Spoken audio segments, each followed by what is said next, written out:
आइए हम ऐसे व्यक्ति से रूबरू कराते हैं जो गाजियाबाद महानगर के उपाध्यक्ष हैं और कांग्रेस कमेटी में उनकी एक अलग पहचान है। और इस राष्ट्रवाद के जो लोग क्षणिक लाभ की बात करते हैं, राष्ट्रवाद से जुड़ा हुआ व्यक्ति आज भी राष्ट्रवाद की बात करता है और छद्म राजनीति के कण कण में उनका विश्वास नहीं है। वो मजबूत राजनीति के एक अभिन्न अंग है और वो सेवा नगर में रहते हैं और सेवा नगर में सेवा करने का अगर कोई उत्तरदायित्व व्यक्ति रखता है, उस व्यक्ति का नाम ओमदत्त गुप्ता जी है। वो मात्र 10 रुपये में लोगों को ठंडा पानी भी उपलब्ध कराते हैं, जहाँ की शहर में 40-50 रुपये में मिलता है और सादा पानी 5 रुपये में घर घर पहुँच जाता है। ऐसे व्यक्ति मैंने एनसीआर में बहुत कम देखे हैं, जहाँ पर एनसीआर में 5-7 रुपये वाली बोतल, छोटी बोतल 20 रुपये की मिलती है। ऐसा व्यक्ति वो काम करता है। आइए मैं रूबरू कराता हूँ और प्रश्न के साथ मैं पूछना चाहता हूँ आपसे कि क्या आपने अभी चुनाव हुआ और चुनाव परिणाम भी आए, तो कांग्रेस की ये दशा क्यों हुई?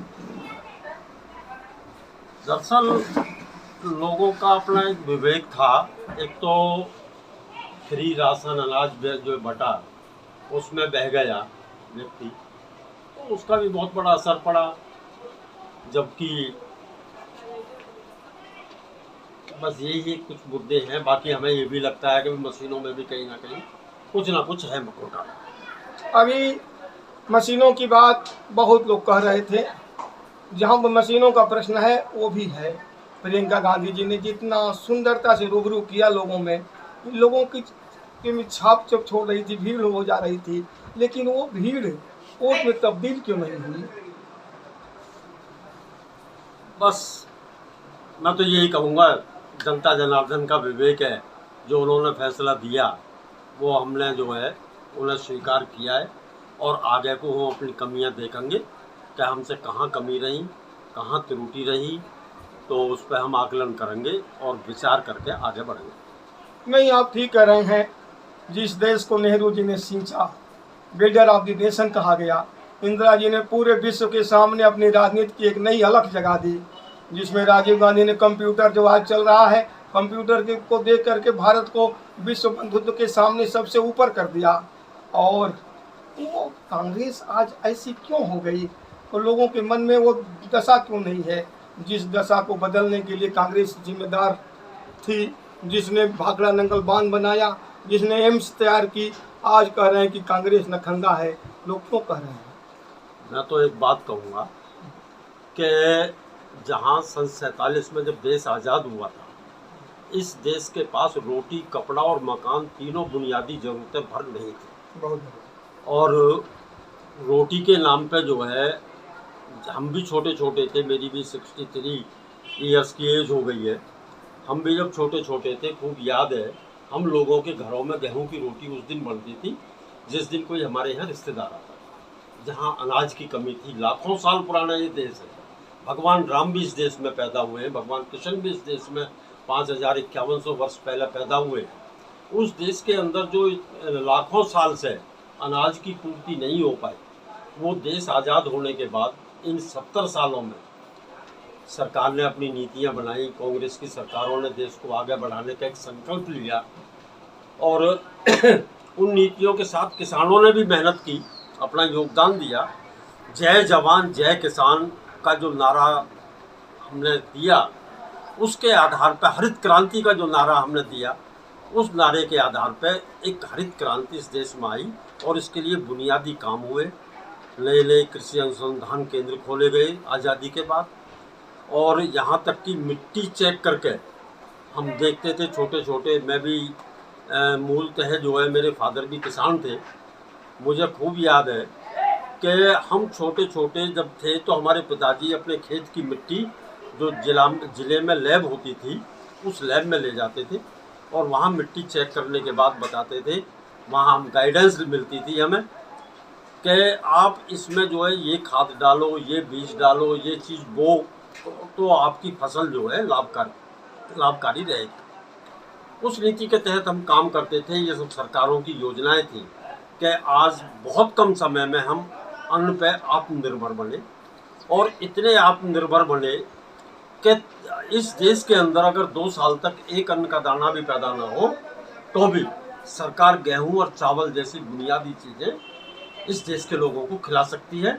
ये मात्र इन 70 सालों की उपलब्धि है। कपड़ा हमें खूब याद है, बड़े बूढ़े गांव में हम देखते थे, गांव के बुजुर्ग जो लोग थे वो 5 गज मारखीन बनाए गए, 2.5 गज के उसमें 2 अद्धे बनाते थे और उसी में जीवन काटते थे। आज शायद ऐसा कोई घर और परिवार नहीं है कि जिसमें 10-20 जोड़ी कपड़े ना हो।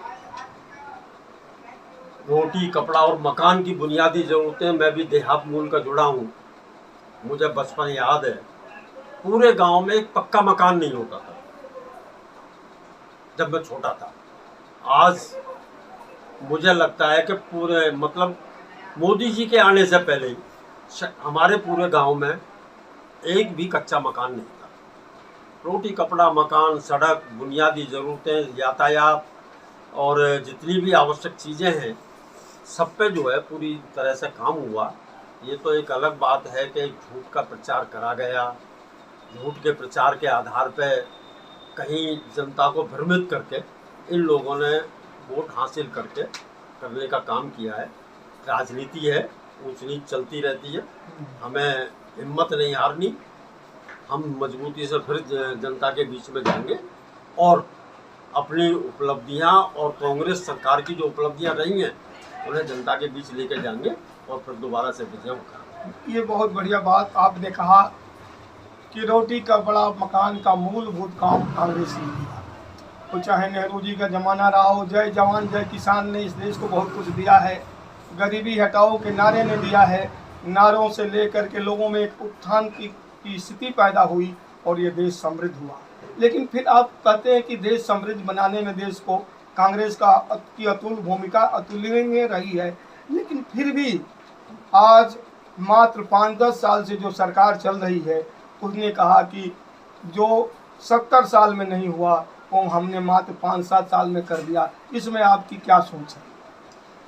100 में से 95 काम 90-70 साल के अंदर हुए, और ये समय के अनुसार आगे को भी अब विकास की तो आवश्यकता हमेशा पड़ती रहेगी।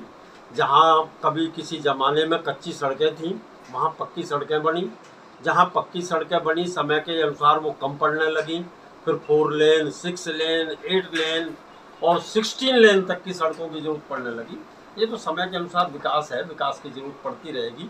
मैं मानता हूँ कि 16 लेन की सड़क कांग्रेस के ज़माने में जब 8 साल पहले ज़रूरत नहीं थी, नहीं बनी, लेकिन प्रस्ताव तभी के बने हुए हैं। ये जो आपके हम गाजियाबाद में देख लें, ईस्टर्न पेरिफेरल जो रोड है, इस रोड की ज़मीन एक बार मनमोहन सिंह जी के टाइम में हो चुकी थी। विकास तो उन्होंने देखा, विकास की तरफ आगे बढ़े, किसानों से ज़मीन ली जा चुकी थी। ठीक है, कुछ विवाद थे किसानों के, लोग कोर्ट चले गए, उस कोर्ट की वजह से वो चीज़ डिले हुई, वरना तो ये पेरिफेरल रोड और विकास ये सब चीज़ें तभी बन चुकी होती। आप बता रहे हैं कि पेरिफेरल रोड और सारे विकास के काम अध्याय पहले पढ़ चुके थे लोग, लेकिन कुछ कांग्रेस से अलगाववादी नेता कहते हैं कांग्रेस में नेतृत्व का परिवर्तन जब तक नहीं होगा कांग्रेस आगे नहीं बढ़ सकती, और इसमें नेतृत्व परिवर्तन बहुत आवश्यक है। इसमें आपका क्या मत है? नेतृत्व परिवर्तन, अगर कोई नई नीतियाँ, हमारी कांग्रेस का नेता कोई नई नीतियाँ अगर आगे लेकर आता है और कांग्रेस कार्यकर्ताओं को लगता है, क्योंकि कांग्रेस एक पूरी तरह से लोकतांत्रिक पार्टी है, यहाँ लोकतांत्रिक तरीके से ही नीचे से ऊपर तक के संगठन चुने जाते हैं, और अगर कार्यकर्ताओं को कल लगेगा कि कोई सोनिया जी से, प्रियंका जी से या राहुल से बढ़िया ऐसे कांग्रेस को चलाने के लिए कोई नेता आ सकता है, तो शायद हो सकता है कार्यकर्ता विचार करें। फिलहाल तो हमें तो ये G23 में कोई दम नज़र नहीं आता, और ना ही उनके पास कोई नेता और ना ही कोई चमत्कारिक ऐसा नेता उनमें है कि जो कांग्रेस को आगे बढ़ा सकता है। हमारा विश्वास पूरी तरह से सोनिया जी में, प्रियंका जी में और राहुल जी में पूरा विश्वास है। हमें उम्मीद है कि कांग्रेस इनके नेतृत्व में बहुत आगे तक जाएगी। उछाल दबाव आते रहते हैं राजनीति में, इन चीज़ों से घबरा के हमें पीछे नहीं हटना। बहुत बहुत धन्यवाद। आपने ये बात कही कि लोगों की ज़्यादातर आस्था सोनिया जी में, प्रियंका जी में, राहुल जी में है, क्योंकि देश की समृद्धशाली और उसकी आस्था में उनका परिगण दिल बसता है। हम उसी कांग्रेस की बात करते हैं जहां लोगों का एक नया दिल बसता है, जहां भारत की विकास की बात की जाती है। जय हिंद, जय भारत।